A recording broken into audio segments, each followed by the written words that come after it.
Bonjour ou bonsoir et bienvenue à notre webinaire dans le domaine de l'Internet des objets, IoT.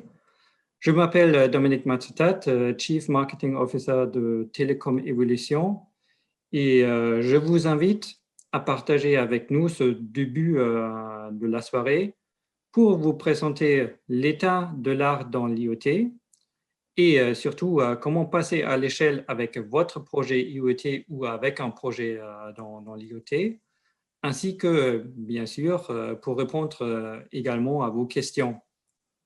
J'aimerais vous présenter mes collègues et surtout l'équipe Télécom Evolution avec Yasmina Kerio, Denis Bautier et Aude Leclerc qui prendront la parole tout à l'heure, ainsi que nos invités avec Philippe Cranche, qui est directeur de l'étude Révélation IoT 360, Patricio Piacentin, qui est Senior Regional Sales Manager de Silicon Labs, Thierry Didi, qui est CEO et fondateur de TDV, et Marc Giraud-Genet, qui est professeur associé de Télécom Sud Paris.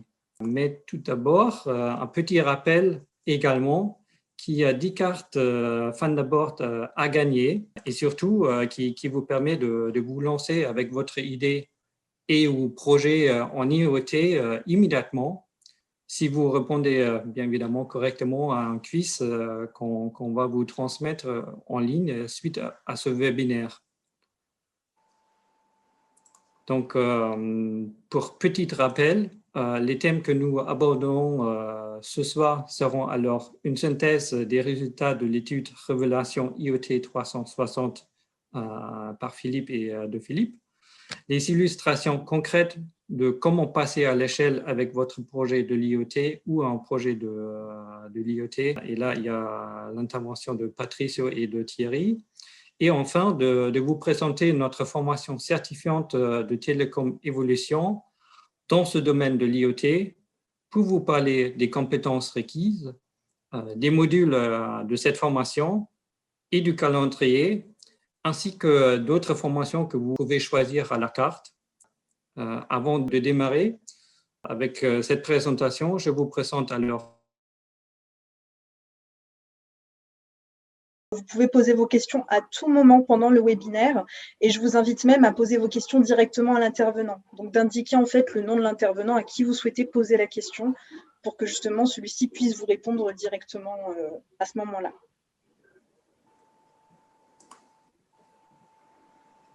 Ok, ça ressemble à mon étude, c'est ça? Allez, je prends la main directement. Bonsoir à toutes et à tous. Je suis donc Philippe Grange, je suis le responsable de cette étude IoT, Révélation IoT 360, et je vais avoir la tâche de vous communiquer, j'espère de manière vivante, autant que faire se peut, les principaux résultats de cette étude. J'ai quand même deux propos liminaires avant d'attaquer dans le dur et de passer quelques-uns de ces résultats clés. D'abord, vous dire pourquoi j'ai créé cette étude en début d'année. Tout simplement parce que, outre ce travail, je dirige les conférences du salon IoT World, d'une part, depuis la création d'IoT World Paris, il y a 4 ans, bientôt 5, et d'autre part, je dirige les IoT Awards, qui est un concours tous les ans, on récompense des projets IoT. Et je cherchais à avoir des informations à ces deux titres professionnels. Je cherchais à avoir des informations sur les projets IoT. Surtout, je cherchais à avoir autre chose que de simples études que nous avons, qui sont internationales, souvent, qui viennent en général d'outre-Atlantique et qui sont très généralistes ou alors très tournées grand public. Et je n'apprenais rien à travers ces études, sinon qu'on nous promettait des milliards d'objets connectés un peu partout dans le monde. Bon, c'est sympa, mais ça ne faisait pas mon affaire. Alors, donc, pour essayer de comprendre un petit peu, d'aller un petit peu plus loin, je me suis dit, finalement, autant faire soi-même l'étude dont on a besoin pour travailler. Et donc, j'ai relevé mes manches et je suis allé directement m'attaquer à ce sujet. Alors, qu'est-ce que j'ai voulu faire? C'est mon deuxième propos préliminaire.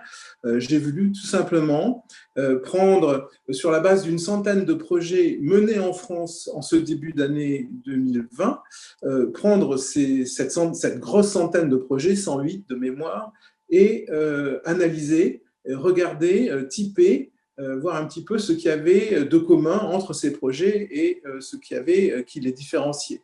Sur un certain nombre de sujets, sur une certaine profondeur, nous dirions, dans ce métier. Voilà, ce qui fait que je vais avoir la chance de vous présenter des résultats qui sont assez originaux, qui, à ma connaissance, n'existent toujours pas ailleurs. Voilà. Alors, autre point important, avant de passer au premier slide, c'est qui a répondu à cette étude. Essentiellement, c'est assez équilibré. On a une population de dirigeants pour à peu près 22%. On a des IoT, IT Project Managers pour à peu près la même proportion, au-delà de 20%.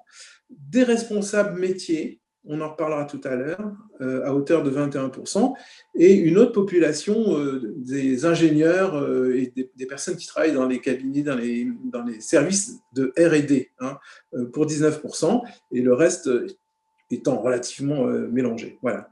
Donc, des personnes qui travaillent dans des entreprises françaises à 40%, au siège de groupes internationaux pour 23% d'entre eux, et issus de secteurs, gros secteur l'IT, on verra pourquoi tout à l'heure. Quand je dis gros, c'est 28%. Un autre gros secteur, dans une moindre mesure, autour de 12% des répondants, faisait partie donc des secteurs énergie utilities, 11% de l'industrie, 9% des commerces et du transport, et autres 9%, j'arrive Dominique, autres 9% dans l'automobile. Voilà. Premier slide, on leur a tout simplement demandé pour qui, s'ils conduisaient un projet IoT en ce moment, donc on a gardé évidemment les oui, et pour qui ils le conduisaient, puisqu'un projet IoT, effectivement, ça peut être conduit pour soi-même, pour le propre compte de l'entreprise, ou lorsqu'on est dans l'IT, je vous disais qu'on avait pas mal de représentants de l'IT, ça peut être conduit pour des clients en tant que prestataire. Donc voilà un petit peu l'état du panel. Ceux qui nous ont dit non, j'en ai pas pour le moment, on a essayé de les interroger pour savoir s'ils allaient se lancer. On a gardé ceux qui allaient se lancer. On voit qu'il y a une proportion de 10%. Et dans ces 10%, la majorité est prête à se lancer imminemment, c'est-à-dire dans les 6 à 12 mois qui viennent. Voilà, on peut voir maintenant le slide suivant. C'est un slide très important et qui va me permettre d'échanger notamment avec Patricio. On leur demande donc à quelle étape de votre projet, de la réalisation du projet êtes-vous? Et là, vous voyez que j'ai créé des étapes et sur les 7 étapes, on voit bien que la majorité des projets en cours en France, lorsque nous les avons interrogés, se trouvaient dans ce que j'appelle l'amont, c'est-à-dire en amont du passage à l'échelle. Et on voit notamment une proportion assez importante de projets qui sont à l'étape du POC, à l'étape 3, et à l'étape 2 pour ceux qui sont en élaboration de proto.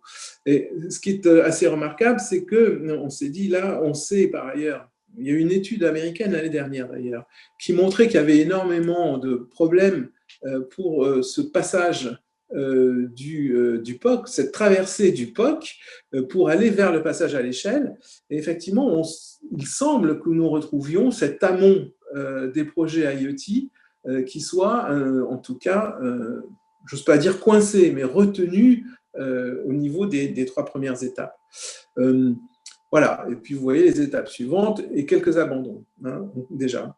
Donc cette partie-là est importante et ça va être, je pense, un sujet de conversation, notamment avec Patricio, qui, lui, on le voit dans le slide suivant, a envie de nous dire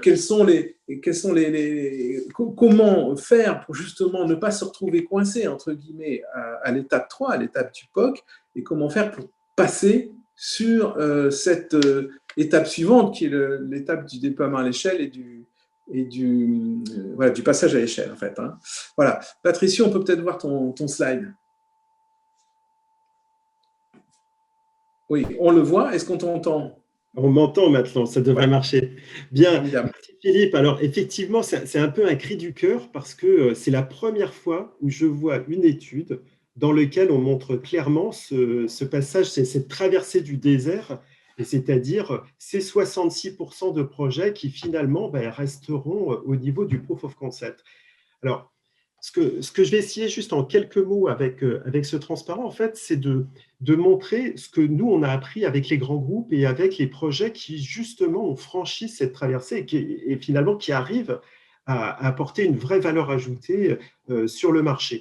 Donc, dans cette révolution de l'IoT, en fait, on se rend compte que la première chose vraiment que les sociétés qui ont réussi, c'était celles qui était parti vraiment déjà du besoin client, du besoin métier. C'était vraiment être ce qu'on appellerait customer centric. Quels sont les KPI? Qu'est-ce qu'on veut faire avec l'IoT? Et par exemple, je prends une image toute simple. La lumière, il y a eu des fabricants de lampes et puis ils se sont dit pourquoi on ne va pas faire des lampes connectées? Alors au début, ils commencent avec des lampes avec un certain protocole. Et puis, ils choisissent un protocole, puis arrivent les téléphones portables. Et puis, avec les téléphones portables, on se dit, tiens, c'est quand même un petit peu dommage qu'on ne puisse pas non plus allumer ou éteindre la lumière, pas simplement avec un interrupteur sans fil, mais aussi avec son téléphone. Et là, on passe d'un protocole à un autre protocole. Puis après, il y a la lumière. Ah, mais quand je pars en vacances, ça peut être sympa quand même que je puisse faire semblant qu'il y ait quelqu'un à la maison. Donc, il faut que je relie ma lampe au cloud. Donc, on voit qu'il y a une évolution constante en fait, et où, si dès le départ, on commence à se poser la question comment je vais faire pour passer d'un protocole à l'autre, comment je vais faire pour faire cette connectivité, comment je vais pouvoir améliorer et avoir d'autres KPI, c'est vraiment dans les phases les plus importantes de réflexion en amont. La deuxième chose, c'est la scalabilité, c'est-à-dire au début, on va dire, je vais vendre en France dans un petit marché, puis après, on va aller à l'international. Bon, si on va à l'international, si par exemple, on prend une solution qui est basée sur du sub-gigahertz, en Europe, on va être en 868 mégas, aux US, on passe en 915, on va avoir du mal à passer. De l'un à l'autre, il faudra faire des certifications. Si on part en 2.4 gigas, tout de suite, c'est au niveau mondial. Donc, ce côté pensée global et agir en local, et pouvoir être interopérable, ça fait aussi partie des points très, très importants. D'autre part, et sans vraiment faire de marketing, mais vraiment un grand cri du cœur, c'est qu'il faut tous penser comment on peut être efficace au niveau de la consommation de piles ou même la consommation en général. Je prends les lampes, on peut très bien se dire, la lampe, elle est connectée, c'est surtout les électrons qui vont dans la LED pour faire des photons, c'est ça qui compte et rien d'autre. Non, si on fait une lampe connectée et si on veut la faire, par exemple, certifier en Californie, il faut que cette lampe, lorsqu'elle est connectée sans fil, soit de très basse consommation. Et puis, bien évidemment, si on veut avoir un appareil sur pile, il va falloir penser à faire cette basse consommation. Alors, pour la sécurité, c'est quelque chose, et ça on en parlera par la suite aussi, de fondamental sur laquelle très souvent, notamment les plus petites entreprises, ne pensent absolument pas, c'est comment penser la sécurité de l'objet connecté dès le début de la mise en œuvre de l'idéation de ce projet. Et malheureusement, dans ce parcours d'obstacles, dans cette traversée du désert, souvent on a les sociétés qui arrivent et disent « Ah oui, alors moi je veux tout de suite commencer avec un composant parce que mon projet, ça va être des centaines de milliers de pièces. » Et nous, on leur dit « Attention, calmons-nous. Le passage du proof of concept qui doit être le plus rapide possible vers la masse production doit se faire dans un continuum et si possible, au début, ne pensez pas à certifier votre carte, allez directement avec les modules. Réutilisez ce qui existe, ne réinventez pas la poudre et c'est pour ça que ce qu'on espère, c'est que ceux d'entre vous qui utiliseront la Thunderboard verront qu'il y a c'est déjà très souvent un grand pas en avant sur ce proof of concept et afin que ça puisse être réutilisable par la suite dans différents projets. Et bien évidemment, toujours penser, mais le composant que je vais mettre sur la carte, comment je vais faire? Est-ce qu'il existera encore dans 2 ans, dans 3 ans? Et chez nous, on dit au minimum 10 ans de production garantie à n'importe quel moment parce que c'est très, très important. Le transparent suivant. Merci Patrick. Philippe, alors. Merci bien. Effectivement, donc je continue à dérouler. Sujet suivant, les projets que j'ai interrogés. À quel domaine s'applique-t-il? C'est hyper important d'avoir une répartition à peu près à jour. Là, vous le voyez, il y a beaucoup d'initiatives autour des smart buildings et de tout ce qui est industrie 4.0, énergie utilities, c'est le tiers C, hein. Des choses sur les habitations, les aspects domestiques, et des choses sur la smart cities. Ce sont les 5 sujets qui ressortent. Rien d'étonnant, sinon que moi j'ai vu hier, pas plus tard qu'hier, une étude américaine qui montrait pas du tout sur un certain nombre de projets IoT, qui montrait pas du tout cette propension qu'on aurait, nous, en France, si on se compare avec eux, à faire avancer notamment les smart buildings et les smart cities. Bon, eux, ils seraient très en deçà d'après les chiffres que j'ai vus, et ils seraient beaucoup plus orientés, focalisés sur l'industrie 4.0.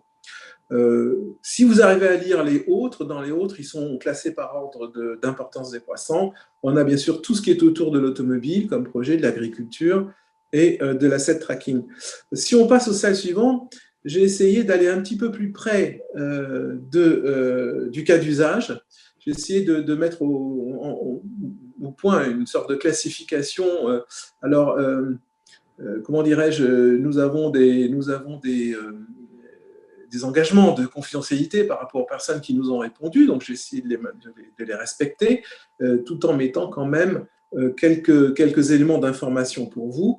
Vous voyez qu'en termes de cas d'usage, beaucoup de ces projets actuels portent sur les aspects de protection, de détection de présence, d'accès, etc. Aussi bien d'ailleurs pour les personnes que pour les animaux, hein. Autre grand pôle de cas d'usage, tout ce qui est pilotage, mesure et optimisation à distance. La maintenance prédictive préventive a une part importante, on le disait tout à l'heure, tout ce qui est surveillance télérelève. Bon, et un petit 13%, alors ça c'est l'un des postes que moi je surveille de très près, tout ce qui est autour de l'asset tracking system, c'est-à-dire les outils de suivi, de surveillance, de protection des biens de façon générale, hein, des assets, enfin des actifs, voilà, on dit ça comme ça.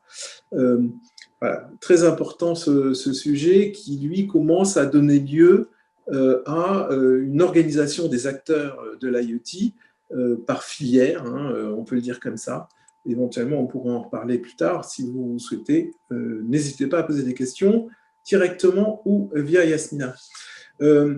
Où se trouveront, on va passer au slide suivant, où se trouvent les objets connectés. On avait plusieurs cas de figure. C'est vrai qu'un objet connecté, ça peut être embarqué, embedded dans un produit, par exemple. On parlait d'une ampoule tout à l'heure, ça peut être un frigidaire, je ne sais quoi. Ça peut être également dans des équipements, dans des machines que la société va vendre ou va utiliser, ou le long de certains de ses process, ou des process qu'elle partage avec des fournisseurs.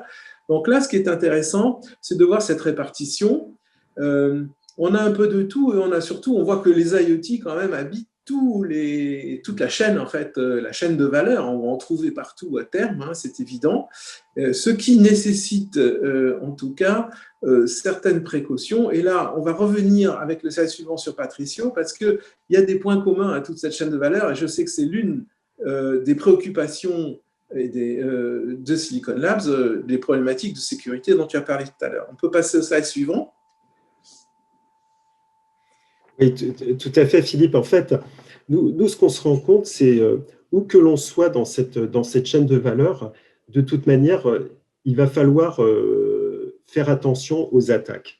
Et on voit un des dangers qui est sous-jacent, c'est le fait que les personnes se disent « Oh là là, je ne vais pas mettre un objet connecté parce que je vais avoir peur de me faire attaquer. » Alors, donc, qu'est-ce qui se passe? Si on regarde le marché, sur le marché, on voit que depuis quelques années, ce qui était du domaine des chercheurs en sécurité ou même des attaques qui étaient vraiment par des hauts niveaux de compétences sont maintenant à disposition de hackers ou même parfois de hobbyistes. Donc, il y a vraiment une montée en compétences du hacking, mais fort heureusement, transparent suivant, c'est que De l'autre côté, on sécurise de plus en plus aussi les objets connectés. Encore faut-il se donner les moyens pour pouvoir le faire.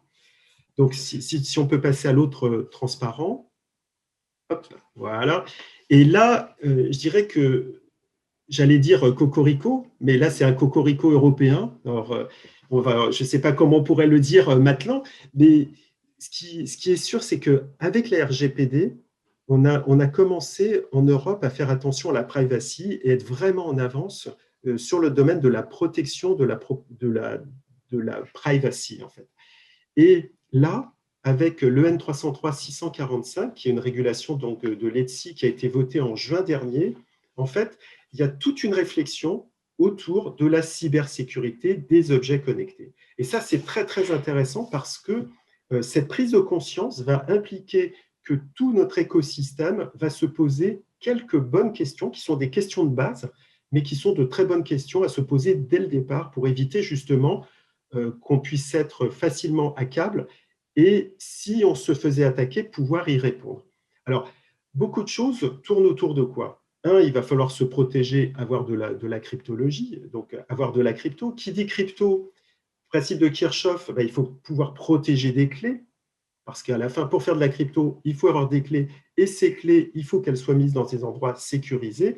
Et maintenant, comme vous allez le voir, la technologie permet de mettre des secure elements, enfin l'équivalent de secure elements dans les composants, et sans avoir des coûts, c'est des coûts en centimes et non pas des coûts en dollars additionnels. Donc, la sécurité, d'autre part, s'il y a à un certain moment une attaque sur l'objet, il est important, un petit peu comme on le voit sur son portable, il y a des mises à jour. Il est important de faire une mise à jour. Qui dit mise à jour, bien évidemment, dit risque d'une attaque au moment de cette mise à jour.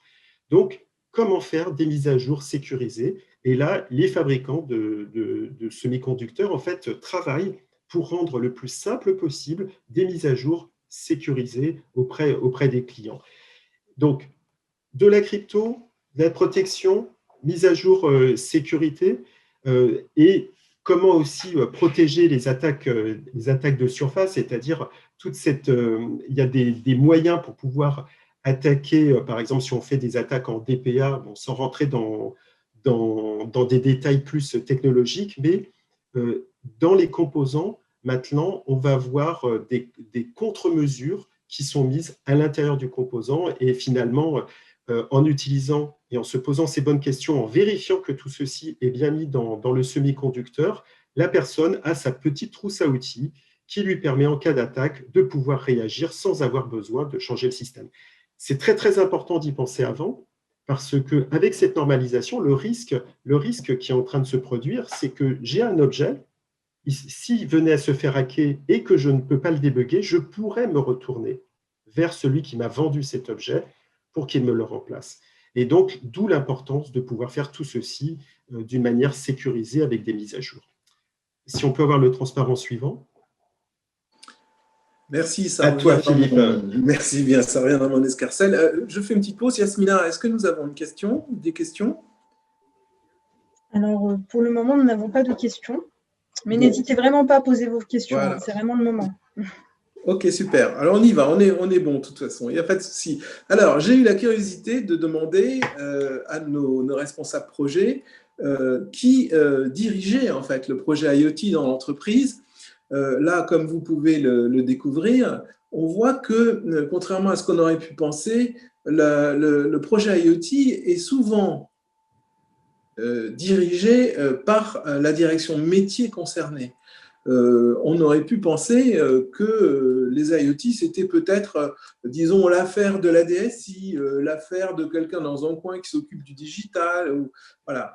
En fait, d'après ce que nous, on a vu dans cette étude, c'est que c'était d'abord l'affaire de la direction métier qui avait besoin, d'une certaine manière, qui était à l'initiative de ce projet IoT. Dans un deuxième niveau, les directions R&D ont la main sur les projets. Alors, on va passer au slide suivant. Vous allez voir, c'est un slide qui dirige le projet, d'accord, mais qui va exploiter, qui va maintenir le futur système connecté par IoT dans un futur proche dès qu'il sera déployé. Et là, on retrouve encore une réponse finalement qui dit mais ça va être des gens de la direction métier. Ce ne sera pas forcément des gens d'une direction IoT, etc. Même si on voit, c'est important de le mesurer, qu'il y a probablement, c'était ce que je cherchais au départ avec cette question, il y a probablement un métier qui est en train de se faire ou qui va se créer autour de prestataires externes qui seront probablement des mainteneurs à la fois techniques et applicatifs du système, du réseau d'IoT, si vous préférez, du système connecté futur. Il y a un métier là, clairement, parce qu'il faudra que ça tourne 24 heures sur 24, etc., 365 jours par an. Voilà. Donc là, il y a une réflexion et on ne se lasse pas de discuter entre gens passionnés de la problématique de l'avènement, ce nouveau métier de gestionnaire de systèmes connectés par les IoT, de la même façon qu'on ne se lasse pas de réfléchir à la place de la DSI par rapport au projet IoT. N'est-ce pas, Patricio? Alors, je continue avec le slide suivant. Parfois, c'est eux qui bloquent. Voilà, c'est pour ça qu'il faudrait qu'il y ait des gens de la DSI qui viennent suivre les formations de Télécom Évolution. Comme ça les rendra un peu moins beaucoup plus flexibles sur l'intérêt de l'IoT. En effet. Bon, alors je vous propose, là j'ai interrogé donc les responsables projets pour nous dire qu'est-ce qu'il y avait un petit peu, quels étaient leurs choix techniques. Alors, pour exprimer comme c'était un petit peu le BHV, il y avait de tout, il y avait à boire et à manger. Je suis passé par la technique du nuage de mots qui vaut ce qu'elle vaut. Ne m'en veuillez pas, mais enfin, ça donne une petite idée, en gros, en termes de communication. On a une présence notamment de l'aura qui est peut-être due à l'aspect franco-français de la chose. Hein. Mais enfin bon, voilà, je vous laisse décorer ça. On peut passer au slide suivant. Même chose, quels ont été les choix ou les caractéristiques techniques de vos projets IoT par rapport aux capteurs, aux actuateurs. Là, c'est le standard, on voit le trio température, humidité, géoloc, hein, notamment. On va passer au slide suivant, qui est sur les aspects liés notamment à l'électronique. Bon, là, c'est pareil, mais ce que je voudrais sur ce slide, moi-même, je ne connais pas toutes les nuances de cette offre en matière de processeurs notamment, c'est interroger Patricio là-dessus, qui est un des acteurs de ces métiers, un des acteurs notamment spécialisés dans ces métiers. Et en gros, que tu nous dises, Patricio, ce qu'il faut qu'on retienne, quels sont à minima le bon choix, si je puis dire, pour une électronique IoT. Enfin, bon, je vais vous interrompre, messieurs. On a une petite question, justement. Ah oui, très bien. Donc, les directions métiers ne sont pas là pour développer des produits. N'est-ce pas là une raison de l'absence du passage à l'échelle traversée du désert évoqué précédemment? Alors, ce que je peux dire, moi, puis je te laisserai répondre, Patricio, ou qui le souhaite. Il y a une chose dont on est certain, c'est que les directions métiers, elles ont besoin de quelque chose, elles ont un besoin ou elles entrevoient quelque chose par rapport à leur avenir immédiat ou à l'avenir de leur fonctionnement ou à l'avenir des produits dont elles dépendent, hein, qu'elles commercialisent.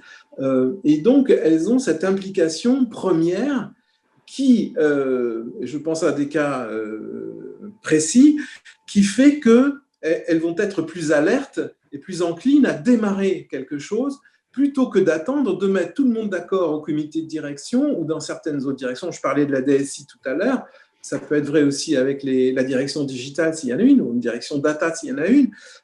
Plutôt que d'attendre et de mettre tout le monde d'accord, y aller parce qu'il en va probablement de leur propre avenir et de leur propre, compétitivité. Patricio, si tu as un avis. Moi, de mon côté, moi j'aime bien quand on parle avec les personnes du métier. Parce qu'en fait, finalement, on se dit, oh là là, on va rentrer dans la technologie, ça va être compliqué et compagnie. Non. Pour qu'un projet IoT fonctionne, il faut que les personnes des métiers qui savent ce dont ils ont besoin, qu'on puisse les accompagner pour leur dire, voilà des questions à vous poser et voilà potentiellement des choses à mettre dans vos spécifications qui seront importantes après pour la réussite de votre projet. Et là, finalement, ça fait une belle transition avec la basse consommation, c'est-à-dire quelqu'un veut une société a besoin d'un capteur de température pour prendre capteur de température. en revenant avant, on voit, alors il y a X microcontrôleurs, il y a X formats de protocoles de choses.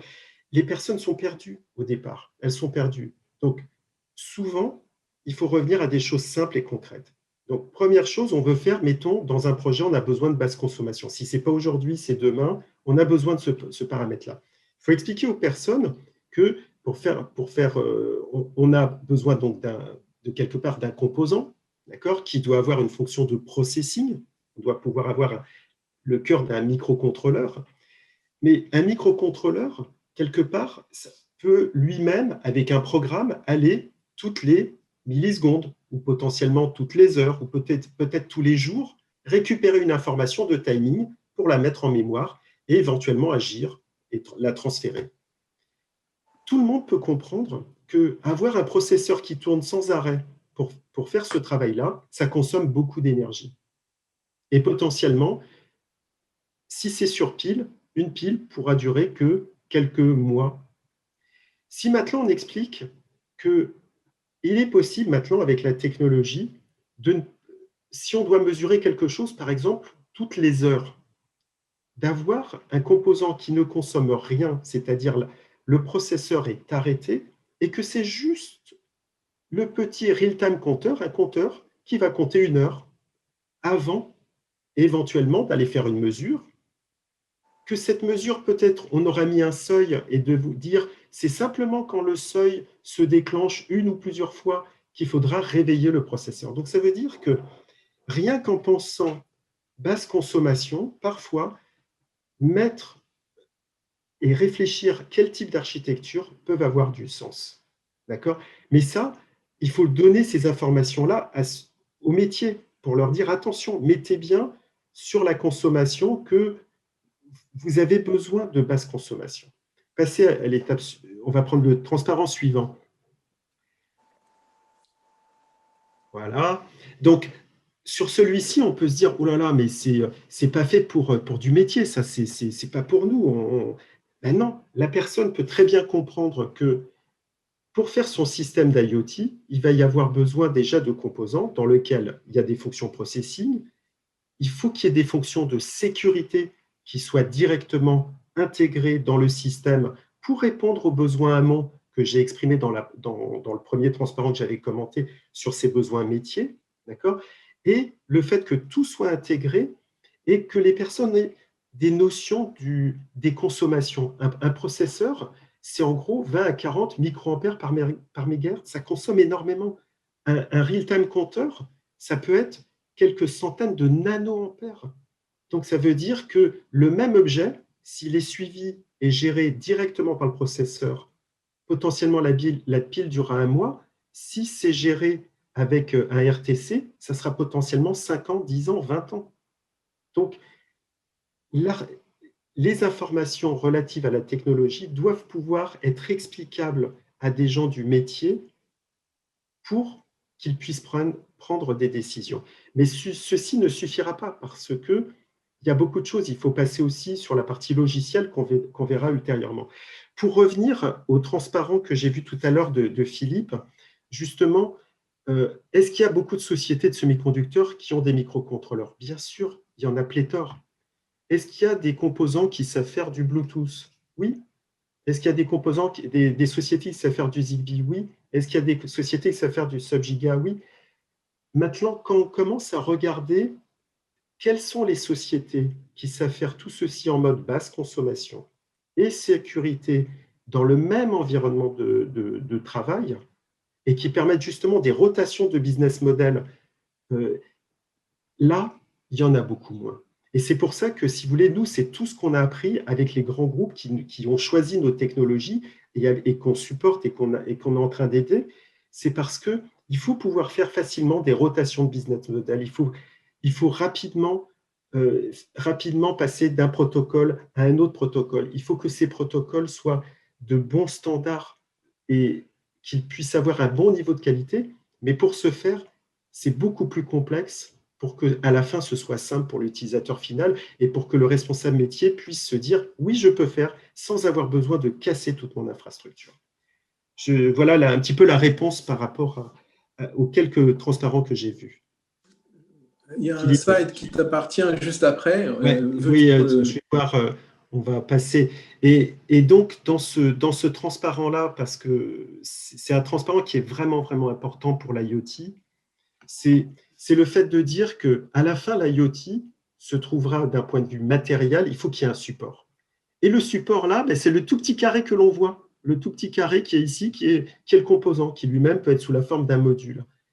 Mais tout l'écosystème qui permet de justement faire cette traversée du désert le plus simplement possible peut commencer au départ par une carte d'évaluation, par une Thunderboard, où il y a tout un ensemble de capteurs et sur lesquels on peut venir soit rajouter ses propres capteurs ou mettre ses propres actuateurs et relier directement avec son téléphone pour voir les informations de facto.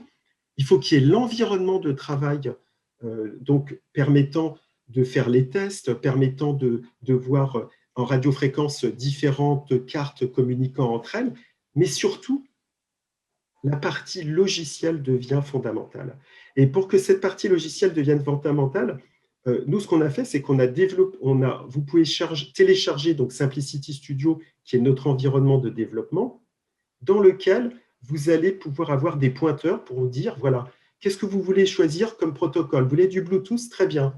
C'est du Bluetooth, mais ce n'est pas du Bluetooth qu'on a sous-traité avec d'autres sociétés, c'est nos collègues de sociétés qu'on a rachetées parce que c'était des spécialistes de Bluetooth qui savent faire du Bluetooth. Mais faire du Zigbee, du Thread, du Wi-Fi, tout ceci dans des environnements intégrés pour justement rendre beaucoup plus simple ces rotations de business model et le fait de pouvoir dire, oui, au début, je commence avec une lampe, par exemple, qui est en Zigbee et je sais passer en Bluetooth et je peux faire du Zigbee et du Bluetooth. Ou aller vers un autre qui dira, ben, j'ai besoin de sub-gigahertz pour pouvoir ouvrir mon portail à très grande distance, par exemple. Et dans ces environnements communs, de pouvoir avoir après les GitHub qui viennent apporter tout un ensemble d'informations logicielles pour ne pas réinventer la poudre. Quand je vois, par exemple, au niveau des proof of concept, où beaucoup de sociétés, finalement, vont dépenser énormément d'énergie pour, à la fin, faire une Thunderboard, mais quand ils passeront en industrialisation, ils seront obligés de tout recasser. Alors que là, nous, l'idée et les valeurs ajoutées qu'on veut apporter sur le marché, c'est le fait de dire, si vous pouvez mettre vos couches applicatives le plus rapidement possible sur une Thunderboard ou quelque chose de déjà packagé, alors le passage, cette traversée du désert se fera beaucoup plus rapidement. Et donc, ça, c'est vraiment un passage à l'échelle où du composant au module, à la carte, aux cartes d'évaluation, à l'environnement de travail, il y a un environnement complet qu'on verra par la suite. Philippe, merci, je pense qu'on peut passer à la oui, merci prochaine. Patricio. Juste un petit passage par Yasmina, peut-être? On continue, Yasmina? Oui, on peut poursuivre pour le moment. Ok, super. Alors, je continue le descriptif des caractéristiques techniques des projets qui nous ont été présentés dans l'étude. Il y a quand même beaucoup, vous le voyez sur la problématique du fixe ou du mobile, il y a quand même une grosse majorité de projets IoT qui sont en fixe. C'est vrai que ça fait du bien de voir ça parce qu'on a un peu toujours l'impression que qui dit IoT dit mobilité et sauvage, si je peux dire. Et en fait, on se rend compte qu'il y a quand même beaucoup de choses en fixe qui sont en train d'être mises en élaborées. Hein. Allons un peu plus loin sur les environnements. Là, je leur demandais dans quel environnement ces IoT allaient donc être mises en œuvre. Donc, vous voyez, je n'ai pas besoin de vous les lire. Ce qui est intéressant, c'est de voir qu'il y a pas mal de choses en extérieur et dans des environnements industriels souvent perturbés. On a un pourcentage sur les problématiques justement d'IoT sur ou autour d'un véhicule et sur des marchandises, voire dans des marchandises. Et puis une problématique sur l'humidité, des trucs un petit peu extrêmes avec des chocs, etc. On peut passer au slide suivant. Encore des caractéristiques techniques. Sur l'alimentation, voilà, ce n'est pas parce qu'ils sont fixes qu'ils sont alimentés sur secteur. Vous voyez une double information. Vous avez effectivement la façon dont les projets IoT, les IoT en projet, pour le dire autrement, vont être alimentés. 40% sur secteur ou batterie rechargeable et le reste autonomie sur pile, ou alors des choses un petit peu plus variées et diverses, hein, des effets Peltier, des choses comme ça, du solaire évidemment, et puis information sur la durée de la pile. Alors, on pourrait dire, Patricio, que les personnes qui sont sur 1 an ou moins, ils n'ont pas le bon processeur, ça c'est ce que ils n'ont pas le bon microcontrôleur qui leur bouffe toute leur énergie, alors qu'on peut aller allègrement sur les Philippe, maintenant on essaye d'avoir carrément des boutons poussoirs où c'est l'énergie mécanique qui va se transformer en coulomb, qui va se transformer en onde électromagnétique, et ça rentre dans du Zigbee, et voilà quoi. Ça c'est ce qu'on vit maintenant quoi. Donc la consto, c'est hyper important. Exactement. On peut passer au slide suivant. Là, j'ai regroupé des spécificités, d'autres types de spécificités techniques du projet liées à son environnement de fonctionnement. Voilà. Des projets qui sont contraints, il y en a quand même pas mal, hein, contraints en termes notamment de data, soit pour les transmissions, soit pour le volume de data remontant ou descendant, même, je ne sais pas, à voir, à affiner. Des choses aussi autour des aspects, c'est intéressant de montrer ça, des aspects on veut des IoT qui ne soient pas trop visibles. Voyez. Alors, certains m'ont dit indétectables, d'autres m'ont dit silencieux. Voyez. Bon, ça, il faut surveiller tout ça de près, bien sûr, mais c'est vrai que ça pose plein de questions. Comment faire un IoT qui soit silencieux, voire indétectable pour certains types d'applications. Bon, voilà, je pense que sur le plan technologique, c'est assez compliqué. Hein, il faut intégrer ça dès le départ, évidemment. Le lieu du traitement, on va en reparler en local, en edge, et puis l'IA en local. On peut passer au slide suivant. Ouais, oui. Philippe, juste un point que je voulais te mentionner sur un point vraiment important, c'est entre ce qu'on fait au niveau de l'objet et ce qu'on fait au niveau du edge. C'est-à-dire, il y a des projets qui vraiment sont morts-nés parce qu'ils veulent tout remonter dans le cloud, alors qu'en fait, il suffirait de faire un tout petit traitement en local ou un traitement au niveau du edge. Et donc, c'est très important pour ceux qui font les architectures de vraiment essayer de mettre le plus proche de l'objet, parce que, ça sera moins consommateur d'énergie, ça apportera beaucoup de qualité au système, de vitesse. Et pour peu que le lien Internet ne fonctionne pas, au moins, on pourra sécuriser le système. Voilà, d'une certaine manière, tu as donné ta bonne pratique. Voilà, moi, ce que les projets que nous avons donc interrogés nous disent. Effectivement, attention, c'est des choix multiples, hein, ce n'est pas sur 100%, c'est sur plus de 100%, mais effectivement, on voit bien qu'il y a… il y en a 1 sur 3 à peu près qui effectivement n'entend pas traiter dans le cloud. Ce n'est pas tout dans le cloud. C'est effectivement, comme tu le disais, Patricio, on sent bien que si on peut le traiter en, je ne sais pas si on dit niveau bas, si l'expression est correcte, ou à un niveau intermédiaire, un échelon intermédiaire, au niveau des gateways par exemple, les choses n'en seront que plus simples. Je passe au slide suivant. Justement, je leur demande ces données, quand est-ce et comment vous allez les analyser. Là, vous voyez qu'il y a le bon sens qui est là, où, encore une fois, ce sont des choix multiples, donc c'est plus de 100%, c'est normal. Il y a au moment du dépassement du seuil, lors de l'alerte en quelque sorte, sinon au fil de l'eau, avec des outils d'IA pour aller sur le prédictif, quelque chose qui est en train là, maintenant de se généraliser, notamment dans les applications industrielles. Et puis, le classique offline, traitement offline des data en BI commence à tomber en désuétude, hein, on peut le dire comme ça, ou alors ça doit être peut-être pour des applications très particulières. Et tu vois, le 1 sur 2, Philippe, le 1 sur 2 presque en dépassement de seuil, c'est quelque chose de vraiment que nous, on voit énormément sur ce genre de choses. Ouais, c'est intéressant de marquer ça. Alors, autre question, avec qui pensez-vous, allez-vous ou êtes-vous en train de réaliser ce projet IoT?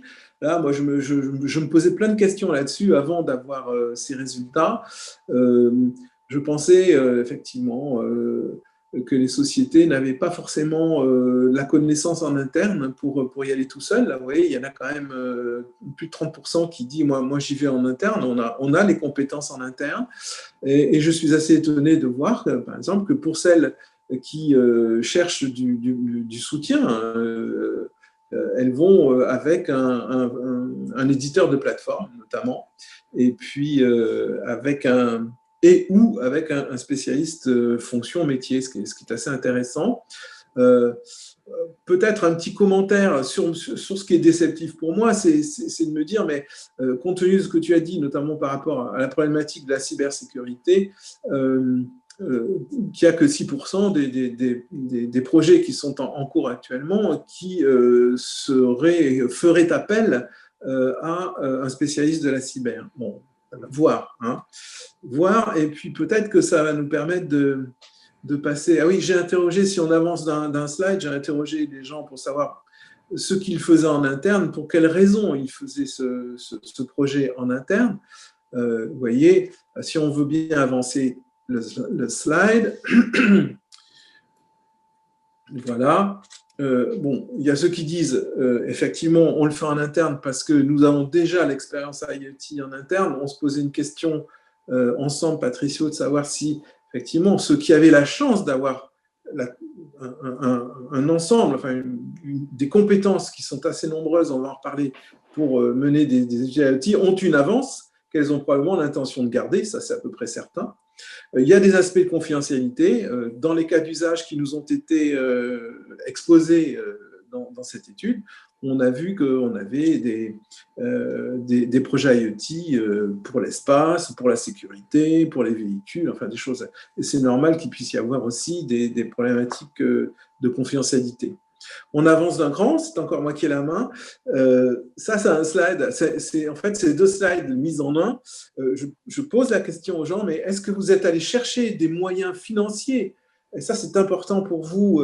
Sachez qu'il y a énormément de moyens de se faire financer son projet, peut-être même en gardant des aspects confidentiels.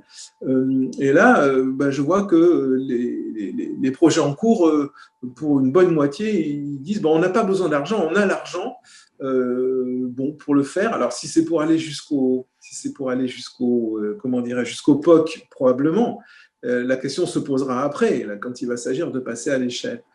23% disent OK, on a des demandes, on en a obtenu, voilà. Ça, c'est la première partie sur la gauche. Et la partie sur la droite, je vais m'interrompre bientôt. La partie sur la droite concerne quelque chose de très important dont on a parlé rapidement tout à l'heure, c'est les aspects légaux, les aspects de compliance notamment. Les entreprises qui développent des projets, attention, elles n'ont pas le réflexe d'aller voir des avocats spécialisés en amont pour essayer de border la problématique dont parlait Patricio des RGPD, etc. Ce que, à mon sens, elles devraient faire. Voilà. Philippe, est-ce que je peux me permettre de t'interrompre? Oui. On a une petite question. Alors, au sein des sociétés, qui réalise l'installation et la mise en service de tous les produits IoT? Ces équipes internes sont prestataires exploitants existants ou des sociétés spécialisées? À l'heure actuelle, moi, je vous ai montré ce que j'avais de mon panel, en fait, de mes 100. La mise en œuvre elle-même, il faudrait que nous remontions. Je vais voir si je peux, moi, le faire sur mon la mise en œuvre elle-même, qui exploite, qui maintient. On a vu tout à l'heure que c'était pour les personnes pensaient à une société externe, à un prestataire, à un sous-traitant, que dans 22% des cas. Donc, je pense que c'est dans ces proportions-là que ça se passe. Et puis, tout le reste, pour tout le reste, c'est fait par l'interne. Soit effectivement par des collaborateurs de la direction métier qui ont suivi le projet, soit par une équipe ad hoc au sein de la DSI, parce qu'il en faut bien une, il y a un moment, il va bien falloir parler avec la DSI, soit éventuellement, c'était 16% dans mon étude, des équipes IoT qui auraient été créées from scratch, enfin, qui auraient été nommées, à qui on aurait donné des ressources pour s'occuper de ce déploiement et de cette exploitation. Je termine, il me reste 2 slides et je veux absolument rester à l'heure pour les intervenants suivants. Après, ce sont des slides où on demande d'avis, je veux dire, on demande aux personnes si elles sont tout à fait d'accord ou d'accord avec certaines assertions. Là, ce qui ressort dans les tout à fait d'accord, oui, tout à fait d'accord, le projet IoT est un projet qui nécessite de disposer d'une maîtrise technologique très diversifiée, ça vous l'avez compris, c'est presque une évidence, encore faut-il que tout le monde soit d'accord là-dessus.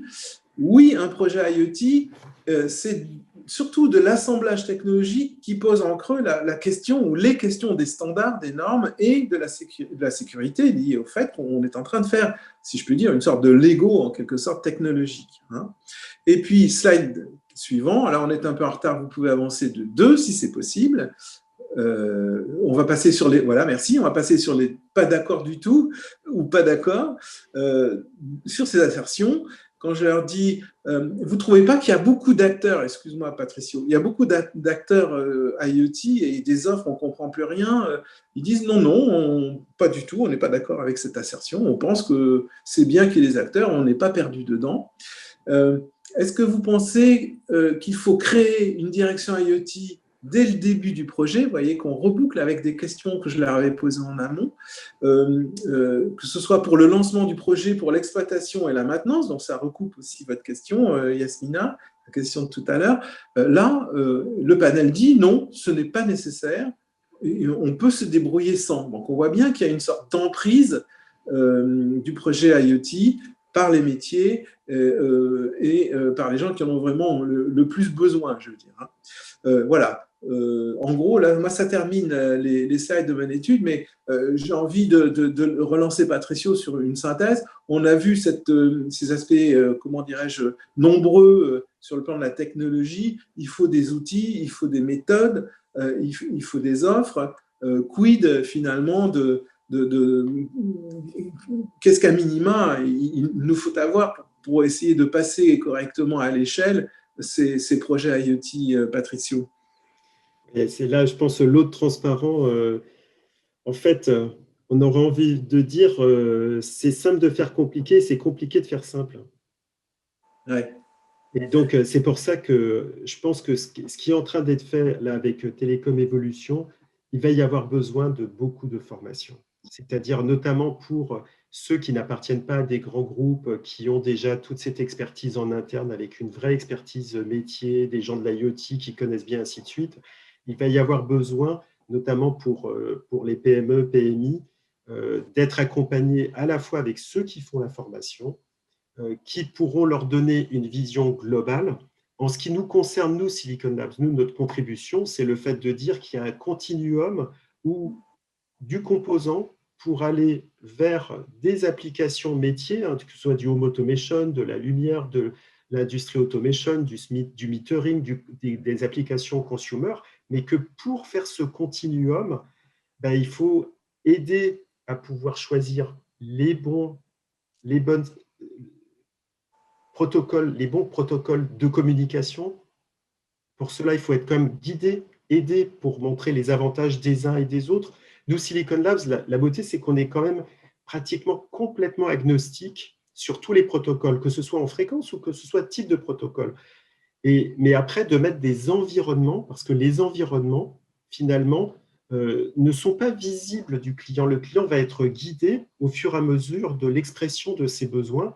Mais pour ce faire, il faut quand même beaucoup, au départ, de formation pour se poser les bonnes questions, se donner les moyens de chercher les bonnes optimisations. Et là-dessus, la formation est quelque chose d'important. Alors, bien évidemment, en ce qui concerne les équipes Silicon Labs, nous, on aide les sociétés, on aide les grands groupes, on aide parfois avec nos distributeurs, les sociétés avec lesquelles on est en contact, mais le relais de sociétés dont c'est à eux de faire la formation, comme Télécom Évolution, pour nous, c'est quelque chose qui est de la plus haute importance, à ce que les gens soient bien conseillés, non pas en disant tout projet doit être un projet qui appartienne à telle ou telle société, mais les aider à se poser les bonnes questions pour après avoir les bonnes optimisations. Et sur ce, j'en ai terminé en ce qui concerne ma présentation. On est à peu près un petit peu en retard de quelques minutes. À toi. Ouais, ok, merci Philippe et Patricio. Donc, je suis Thierry Didy, je suis fondateur de la société TidyWi. TidyWi, c'est une société qui développe des solutions IoT, électronique, software. Et avec Marc Giraud-Genet, je suis co-responsable pédagogique de la formation CES IoT de Télécom Paris. Donc, j'ai choisi 3 slides. qui présente un peu 3 problématiques que nous, on a rencontrées avec des clients sur des projets qu'on a déployés. Donc, ce premier slide, c'est sur les technos, en fait. Il y en a des millions de technos. Et en fait, je vais prendre 2 exemples qui, moi, m'ont marqué, on va dire. On développe un boîtier qui collecte des données d'appareils médicaux, des balances, des tensiomètres, etc., de patients chez eux à domicile et qui les envoie en GSM sur des serveurs pour que les médecins suivent les patients. Donc ça, c'est un truc et tout. Et en fait, un jour, un de nos clients est venu nous voir. Et un de nos clients, c'était un médecin, quoi, ou un infirmier, enfin pas du tout un ingénieur. Il a dit, ouais, ce qu'il faudrait, c'est que vous intégriez Sigfox dans votre boîtier à la place du GPRS. Alors on s'est dit, bah, c'est bizarre que lui, c'était à 8 ans, que ce gars-là ait entendu parler de Sigfox qui venait à peine d'arriver. Et on a essayé de comprendre pourquoi. Et en fait, la raison, c'est que pour lui, Sigfox, ça voulait dire 1 euro par an. Voilà. En gros, tout ce qu'il avait retenu des technos sans fil et tout, c'était le prix, quoi. Et alors, bon, déjà, ce n'était pas possible, parce que nous, on fait du TCP/IP dans nos boîtiers, Sigfox, ce n'est pas du tout applicable. Et qui plus est, il y a potentiellement, avec Sigfox, LoRa ou d'autres technos, plein de problèmes de couverture qui faisaient que ce n'est pas applicable. Un autre cas aussi que moi, j'ai trouvé intéressant, c'est on parlait avec un autre client d'une techno sans fil, on voulait utiliser Bluetooth Low Energy. Il dit, bah non, Bluetooth Low Energy, c'est pas possible parce que ça ne porte pas assez loin. On dit, bah pourquoi ça ne porte pas assez loin? Il dit, parce que si c'est Low Energy, forcément, ça ne va pas loin, quoi.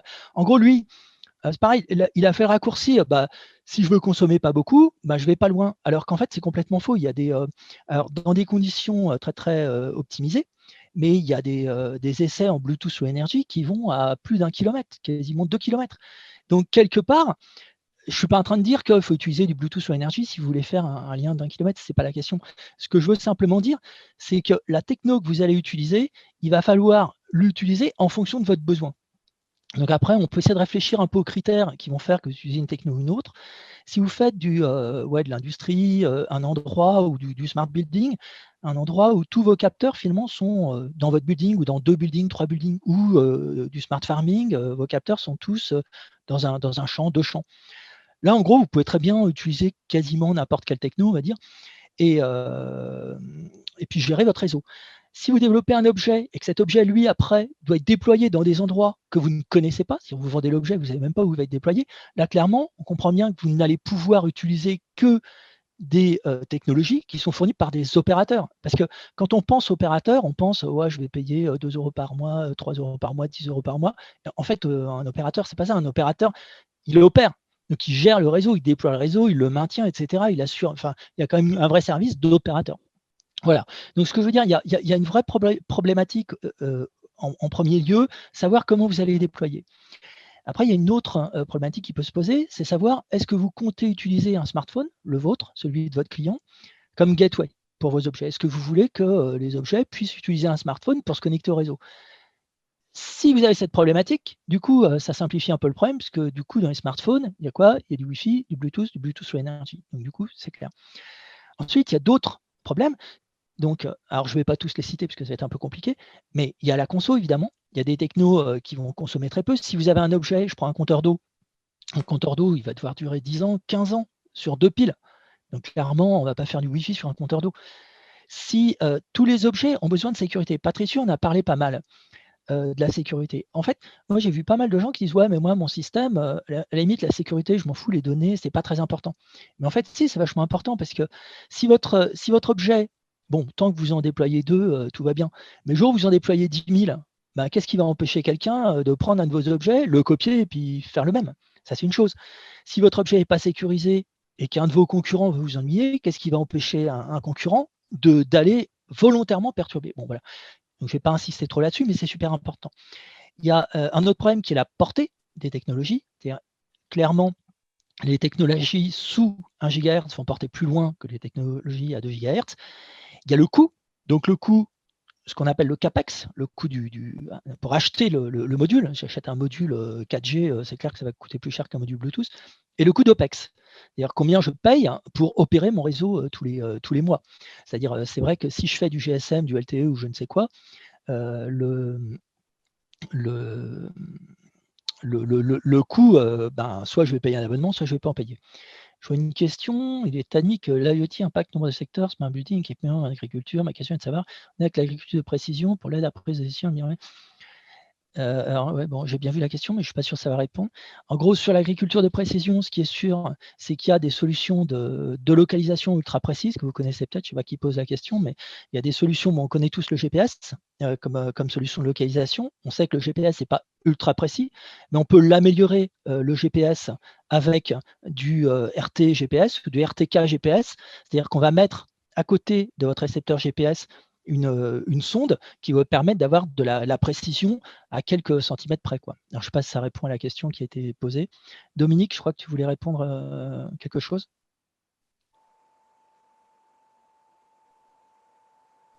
Non, pas Ah, d'accord, j'ai cru. de ma part. Je te laisse continuer sur. Ok, ça marche. Donc voilà. Donc ça, c'était sur la partie, le premier slide. Le deuxième slide que je voulais montrer, c'était au sujet du prototypage. Donc, le prototypage, en gros, quand quelqu'un, une société ou un entrepreneur va vouloir développer un premier projet IoT, le premier réflexe qu'il va avoir, c'est je prends un Arduino, je prends un Raspberry et puis je développe. Bon, pourquoi il fait ça? Parce que c'est super simple, développer en Python, c'est hyper simple, etc. Après, il faut bien se dire que le jour où il va devoir développer son produit, son vrai produit, il va falloir tout refaire. On ne va pas prendre les composants de l'Arduino ou du Raspberry, les mettre sur une carte. Voilà. Il y a une autre façon qu'évoquait un peu Patricio, qui est d'utiliser des kits de développement. Kits de développement des modules de Scilab, de Texas, de ST, etc. Alors pourquoi c'est intéressant? Parce que quand vous utilisez des kits de développement que vous assemblez les uns aux autres, vous prenez, je ne sais pas moi, un kit de Scilab pour le BLE, enfin, je prends un cas qu'on a fait aussi, on a développé un produit qui devait faire du Bluetooth Low Energy et du Modbus sur Ethernet. Donc on avait pris un dev kit de Scilab pour la partie BLE, un dev kit de Texas pour la partie Modbus et Ethernet. Donc pourquoi c'est super intéressant de faire ça? Parce qu'en fait, le hardware que vous avez sur les dev kits, quand les fabricants fournissent un kit de développement, en fait, vous avez aussi les schémas électroniques, ça s'appelle des références design. Et quand vous connaissez un petit peu l'électronique, le passage de ces kits de développement à un vrai produit, il est, disons, très simple. Bon, quand même un petit peu de complexité, mais pas énorme. En plus, ce qui est intéressant, c'est que le soft que vous développez, comme vous développez sur les vrais processeurs, sur les dev kits, c'est le même soft qu'il y aura dans votre produit. Donc ça, c'est une autre façon de faire. Et alors, ceci étant dit, il faut connaître le C, donc ça demande quand même plus de compétences. Donc on peut imaginer que quelqu'un qui ne connaît rien va commencer sur Arduino. S'il s'y connaît un peu, va peut-être commencer tout de suite sur un dev kit, ça ira plus vite pour après. Ce qu'il faut bien comprendre, je reviens encore une fois sur la sécurité, c'est que le soft que vous allez développer dans vos produits, il est hyper important. Parce que quand vous allez développer vos produits, vous allez les envoyer un peu partout sur Terre, ou en France, ou dans un bâtiment, et ben, ce qui va se passer, c'est que le produit, il peut être hacké. S'il y a des bugs, ça va être l'enfer. Donc, il faut absolument que vous assuriez, d'une part, la sécurité, et d'autre part, ce qu'on appelle les upgrades over the air. Il faut être capable de mettre à jour les objets over the air de manière sécurisée. Ouais, on va passer au slide suivant. Donc, je regarde une question là qui est posée. Hormis les standards et fabricants eux-mêmes, quels sont les moyens de se faire accompagner en sécurité dans le build, mais également dans le run, déploiement sécurité? Alors, bon, je peux répondre. Je pense que Patricio, il aura sûrement des réponses aussi. Donc, moi, je travaillais sur des Proxy Labs, mais aussi au Texas. En fait, quand vous regardez, alors, hormis les standards et fabricants eux-mêmes, bon, je ne sais pas si je vais vraiment répondre parce que du coup, je suis plutôt parti sur un fabricant. Mais quand vous allez sur un fabricant type Scilab, type TI, eh ben, quand vous téléchargez leur environnement de développement, vous avez toutes les librairies de Secure Boot, même Expressif, qui sont des Chinois et tout, des trucs ultra sécurisés qui vous permettent de télécharger vos softs over the air de manière chiffrée, de faire ce qu'on appelle un Secure Boot. Secure Boot, ça veut dire que si quelqu'un a modifié votre software, ça refuse de démarrer. Donc en fait, tous les fabricants, je pense, de chips fournissent ces solutions built-in. Donc moi, j'ai utilisé celle de Scilab et celle de Expressif, mais voilà. Je repars sur le dernier point qui est l'Indus. Donc, un des trucs qu'on a vu aussi sur l'industrialisation, on peut se dire, bon, bah voilà, j'ai mes protos, et c'est quelque chose qu'on a vu, j'ai mes protos, je vais aller fabriquer en Chine maintenant pour que ça soit moins cher. Et en fait, nous, ce qu'on a vu, c'est que c'est souvent une erreur. C'est-à-dire, qu'est-ce qui fait le coût d'un produit? Le coût d'un produit, c'est essentiellement la main-d'œuvre. L'électricité, elle n'est pas plus chère en France qu'en Chine. Les machines, tous les composants électroniques ne sont pas plus chers en France qu'en Chine, et les machines pour poser les composants, c'est la main-d'œuvre. Donc, si vous voulez réduire le coût, il faut réduire la main-d'œuvre. On a été sur un projet, on avait fait un POC avec une start-up, Et son idée, c'était de travailler absolument fabriqué en Chine. Et du coup, c'était surréaliste parce qu'on s'est retrouvé en conf call avec un gars en Chine, parce qu'il était allé en Chine avec son ingénieur. L'ingénieur ne parlait pas anglais. Donc, nous, on était en conf call avec un ingénieur chinois qui ne parlait pas anglais, un interprète qui parlait, enfin une minette qui parlait anglais, mais qui ne comprenait rien à l'électronique. C'était un cauchemar, c'était un cauchemar. Et concrètement, ce projet n'est jamais allé à son terme. On a beaucoup plus intérêt, même sur des 1000, 10 000 pièces, à travailler avec des EMS, des fabricants en France, parce qu'il ne faut pas voir l'EMS juste comme un fournisseur. Un EMS, il va vous conseiller. C'est votre partenaire, en fait. Il va vous conseiller, il va vous expliquer comment réduire les coûts. Sur votre boîtier, il vaut peut-être mieux pas mettre les vis, parce que du coup, ça prendra moins de temps à le poser. Éviter les composants traversants, parce qu'il y a quelqu'un qui va souder. Voilà. Donc, voilà, moi j'ai terminé sur ce que je voulais vous dire là-dessus. C'était un peu un retour d'expérience sur certains projets sur lesquels on est intervenu. Super, merci beaucoup Thierry.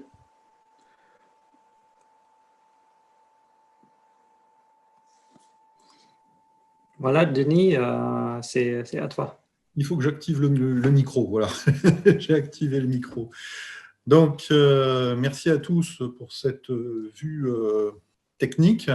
Là, maintenant, nous allons nous interroger. Quelles sont donc les compétences requises pour mener à bien un projet IoT jusqu'au bout, pour faire les bons choix, aller au-delà du POC, jusqu'aux produits industriels vendus et donc achetés par des clients et qui répondent à un réel besoin. Donc, on a identifié quatre piliers de compétences. Le premier, réaliser une étude de marché préalable à la conception d'une solution IoT, tant sur les dimensions technologiques, économiques et stratégiques. Le deuxième, modéliser les usages de la solution IoT et leur intégration dans un écosystème complet. Le troisième, c'est concevoir l'intégration de cette solution IoT dans une plateforme de services pour assurer l'interopérabilité des objets et des réseaux entre eux. Et enfin, assurer la sécurité de la solution IoT, tant sur le plan réglementaire que sur le plan technique. Nous avons donc rassemblé toutes ces compétences dans un certificat d'études spécialisées pour vous assurer de bien posséder ces quatre piliers de compétences afin de mener à bien votre projet IoT. Et là, maintenant, je vais laisser la parole à Aude qui va vous présenter cette solution de formation. Alors, donc Télécom Evolution propose cette formation certifiante en IoT. Télécom Evolution étant la formation continue conjointe à 3 grandes écoles d'ingénieurs qui sont Télécom Paris, Télécom Sud Paris à Évry et IMT Atlantique dans l'Ouest. Donc, Télécom Evolution propose ce CES en IoT donc, du 6 avril au 16 décembre 2021. Avec des, voilà, je vais vous montrer la ventilation un peu plus en détail ultérieurement, mais vous avez en fait une dizaine de modules en présentiel et vous avez après 2 mois pour travailler sur un mémoire et vous avez la soutenance donc là qui est planifiée mi-décembre 2021. Donc c'est sur une durée de 25 jours et vous avez à peu près 3 à 4 jours par mois en alternance, donc sur un rythme totalement compatible avec une poursuite d'activité, avec une activité professionnelle. C'est vraiment de l'executive education pour adultes et pour personnes en poste ou en reconversion, mais qui ne cherchent pas à avoir une formation à temps plein. Voilà, donc c'est éligible au CPF, c'est une formation inscrite au registre spécifique et qui France Compétences et qui est donc éligible au CPF pour son financement et qui délivre un titre, une certification délivrée par Télécom Sud Paris, voilà, au prix de 9 200 € net de taxes, puisque nous ne sommes pas habilités à percevoir de la TVA, donc pas de TVA à 20%, c'est 9 200 € net de taxes. Donc au niveau voilà, des intervenants pour les ressources pédagogiques, donc nous avons Thierry Didi et Marc Giraud-Genet, co-responsables pédagogique du cycle certifiant. Donc Marc Giraud-Genet qui est professeur associé à Télécom Sud Paris et qui a écrit de nombreuses publications et enseigne, et Thierry Didy, CEO et fondateur de TidyWi, qui est donc un expert industriel en la matière.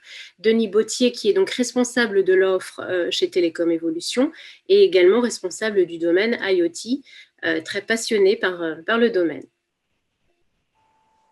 Donc la formation, en fait, est composée de 5 grands axes, en fait, en termes de modules, et dispose à peu près de 10 à 11 modules, et s'oriente sur 5 grands axes pour vraiment faire monter en compétence les professionnels dans le domaine. Donc sur les applications machine-to-machine, M2M, de l'Internet des objets connectés, de leurs technologies, des technologies aussi associées à ce domaine, également qui abordent la problématique sécurité et cybersécurité, très très important, et qui également sensibilise, aborde la problématique données massives, donc extraction des données massives, big data, avec également la problématique propriété des données extraites, donc RGPD. Tout ça, c'est traité dans le cycle certifiant. Et puis, il y a aussi le grand axe design, conception design, qui est une problématique croissante. Voilà. Donc, vous avez là tous les modules qui s'articulent. Et au centre, il y a beaucoup de pratiques. Donc, en fait, l'idée, c'est de mettre en pratique, vous permettre de mettre en pratique tous ces acquis théoriques et contextuels, voilà, parce que vous aurez vraiment une bonne connaissance des acteurs, du marché, des problématiques et des différentes technologies.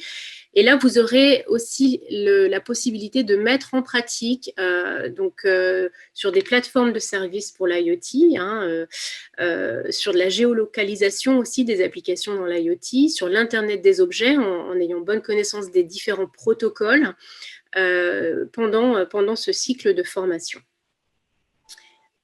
On peut peut-être passer à la slide suivante. Voilà, donc ces mises en pratique s'inscrivent dans la formation certifiante elle-même, à laquelle on ajoute, en plus des modules auxquels vous assisterez en présentiel ou en distanciel, si la crise sanitaire perdure,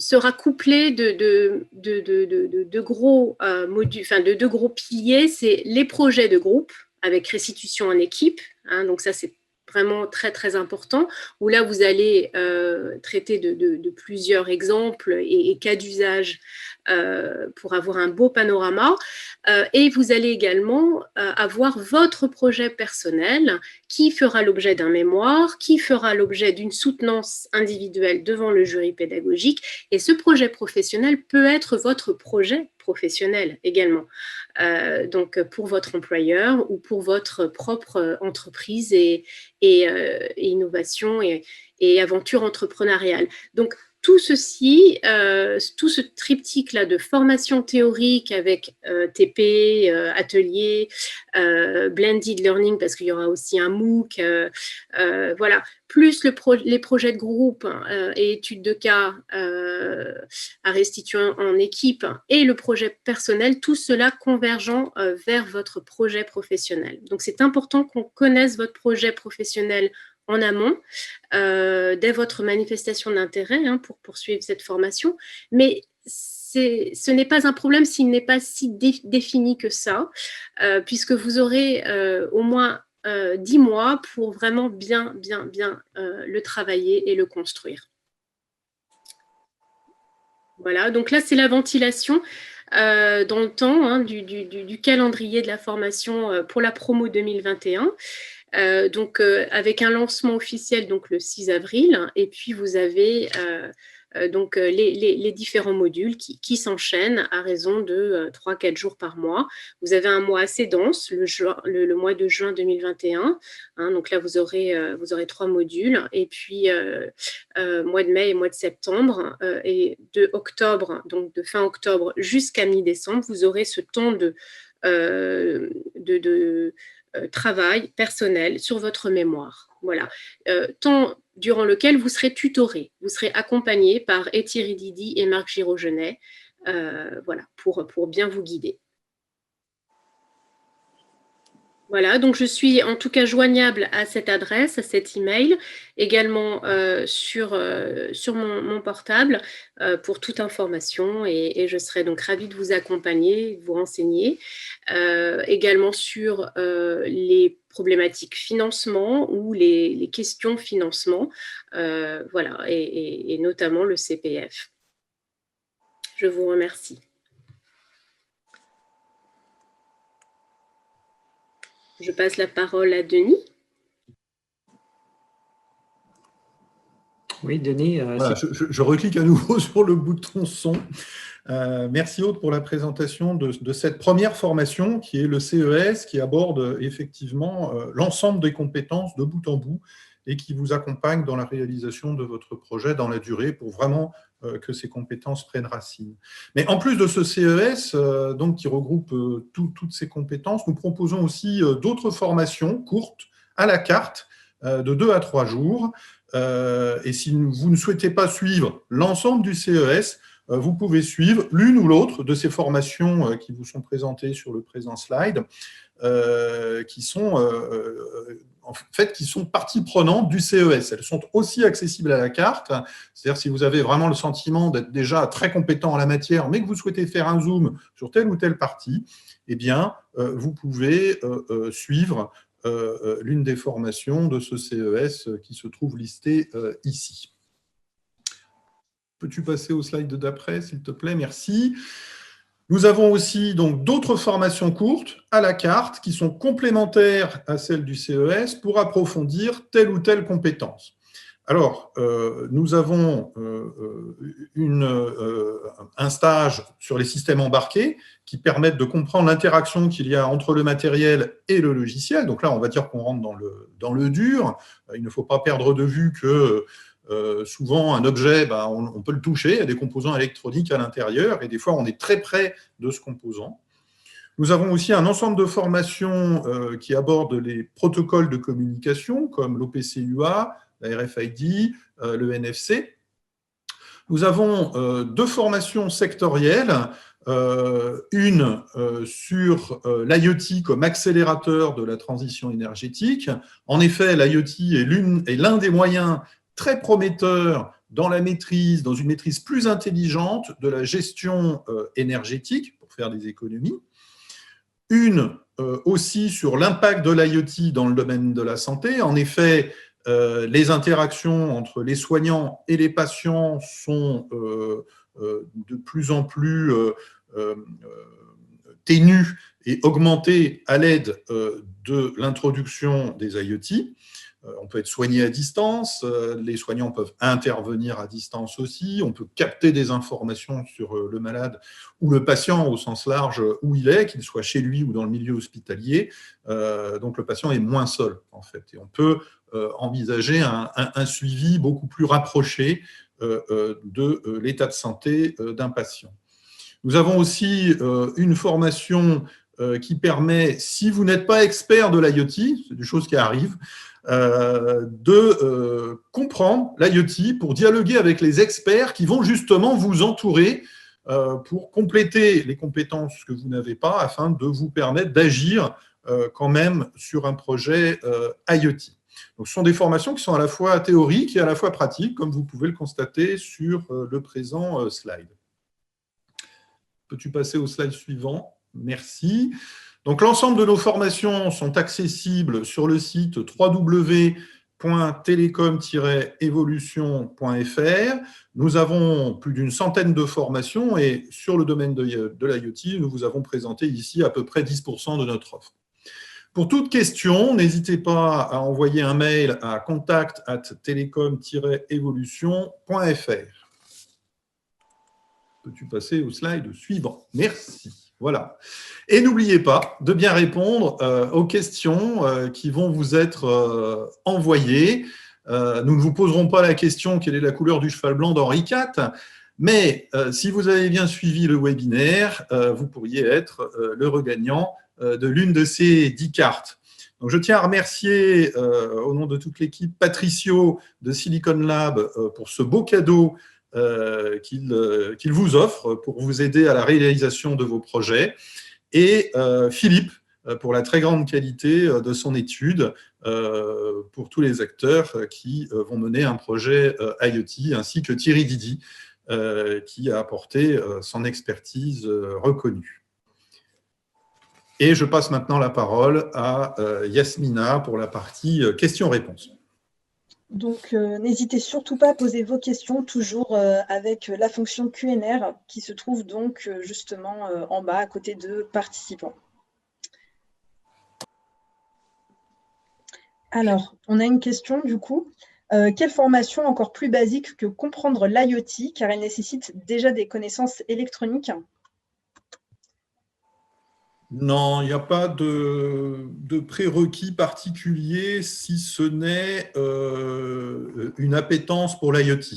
L'idée, c'est de vous interfacer, enfin, comprendre la problématique dans son ensemble et être en capacité de dialoguer avec des personnes qui ont justement les compétences que vous n'avez pas. On est plus sur la partie système, donc système d'exploitation, exploitation d'une carte électronique que la partie électronique en tant que telle. Donc tout dépend à l'endroit où on se situe. Patricio, tu peux me corriger si je me suis mal exprimé.